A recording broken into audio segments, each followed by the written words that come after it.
ನಮಸ್ತೆ ಎಲ್ಲರೂ. ಎಲ್ಲಿಯಪ್ಪ ಅಂತಂದರೆ ಇದು ಕಟ್ಟಿ ಸಾಂಗಾಗಿ ನೋಡ್ರಿ, ತುಂಬಿ ಹರಿತಿರ್ತಕ್ಕಂಥ ನಮ್ಮ ಭೀಮಾ ನದಿ ನೋಡ್ರಿ, ಎಷ್ಟೊಂದು ರಭಸವಾಗಿ ಹರಿತದೆ ಭೀಮಾ ನದಿ ಅಂತೇಳಿ. ಅದು ಹಳೆ ಬ್ರಿಡ್ಜು ಕಟ್ಟಿ ಸಾಂಗವಿ. ಇದು ಸ್ವಲ್ಪ ಅದು ಶಿಥಿಲಗೊಂಡ ಕಾರಣ ಇದು ನೂತನವಾಗಿ ರೆಡಿ ಆಗಿರ್ತಕ್ಕಂಥ ಬ್ರಿಡ್ಜು. ನೋಡ್ರಿ ಯಾವ ರೇಂಜಿಗೆ ರಭಸವಾಗಿ ಹರಿಯುತ್ತೆ ನಮ್ಮ ಭೀಮಾ ನದಿ. ಕಂಪ್ಲೀಟ್ ಸುಂದರ ಆತಪ್ಪ. ಅಬ್ಬಾ ನೋಡ್ರಿ, ಎಲ್ಲಿ ನೋಡ್ತೇವೆ ನೀರು. ದೊಡ್ಡ ನದಿ ಅಲ್ಲ ನಮ್ಮ ಭಾಗದ್ದು, ಉತ್ತರ ಕರ್ನಾಟಕ.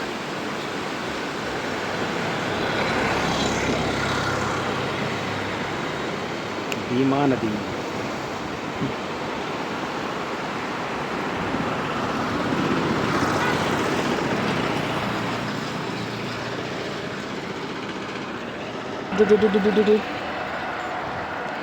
ಮಳಿನೂ ಬರಾಕತ್ತದ ಮ್ಯಾಗ. ಅಬ್ಬಾ